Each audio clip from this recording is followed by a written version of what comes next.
నా బాధ్యత తెలియజేస్తుంది. మొన్న జరిగిన దాంట్లో చాలా బాధాకరమైన విషయం ఏంటంటే పార్లమెంట్ సమావేశంలో అన్ని పార్టీలు అమరావతికి సంబంధించి చివరికి కాంగ్రెస్ కూడా సపోర్ట్ చేసింది. ప్రతి పార్టీ కూడా సమాజ్వాదీ పార్టీ, అన్ని అపోజిషన్ పార్టీ, సరే బీజేపీ మిత్రపక్షాలు చేయడం ఒకటి, అన్ని పార్టీలు ఒకే ఒక్క పార్టీ, దేశంలో ఒకే ఒక్క పార్టీ సపోర్ట్ చేయండి ఎవరంటే వైఎస్ఆర్ కాంగ్రెస్ పార్టీ. ఆ రోజు జరుగుతూ ఉంది, ఏదో అమరావతికి ఒక్కదానికే కాదు జరుగుతూ ఉంది గౌరవం, లేకపోతే ఆంధ్రప్రదేశ్ ఒక్కటే కాదు, తెలుగు జాతి మొత్తానికి కూడా ఆ రోజు గౌరవం. అందరూ దగ్గరికి వచ్చి కాదు ఇది తెలుగు వారికి న్యాయం చేయాలి అని చెప్పి అందరూ ఒక దగ్గరికి వచ్చి ఆ రోజు ఇటువైపు లేదా అధికార పక్షంలో ఉన్న మంత్రులందరూ వచ్చారు, ప్రతిపక్షంలో ఉన్న చివరికి రాహుల్ గాంధీ కూడా వచ్చి కూర్చున్నాడు, సపోర్ట్ చేశారు అందరూ చేసి. అటువంటిది ఒకే ఒక పార్టీ వాకౌట్ చేసింది. వీరందరూ వీరిని ఒక్కటే అడగాలి.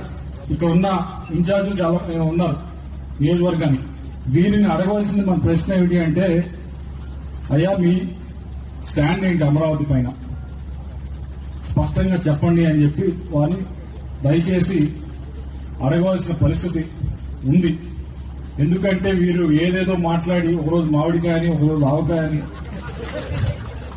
ఇది మరీ ఏదో ఒక విధంగా న్యూస్ లో ఉండాలని చెప్పి కాన్ట్రవర్సీ అంత ఎక్కువ చేస్తే అంత ఎక్కువ న్యూస్ లో ఉంటాం, అంత ఎక్కువ మాట్లాడుకుంటారని పార్లమెంట్ లో పాస్ అవుతుంది తెలుసు, అది హెడ్ లైన్స్ పెద్ద బాగా భారీగా వస్తుంది. కాబట్టి దానికంటే పెద్ద హెడ్ లైన్ రావాలంటే చాలా విచిత్రంగా మాట్లాడితే చాలా పెద్ద హెడ్ లైన్ వస్తుంది. ఆ రోజు విచిత్రంగా మాట్లాడటం తప్పించి దానికి మరొకటి లేదు. అయితే మనందరం కూడా కొద్దిగా గ్రామాల్లో నాయకులు అందరూ ఉన్నారు, పెద్దలందరూ ఉన్నారు కాబట్టి మీరందరూ గ్రామాల్లో గట్టిగా ప్రశ్నించాల్సింది, అడగవలసింది ఏమిటి అంటే ఎదురువారిని మీకు అమరావతి పైన స్టాండ్ ఏంటి అని చెప్పి ప్రశ్నించాల్సిన అవసరం ఉంది.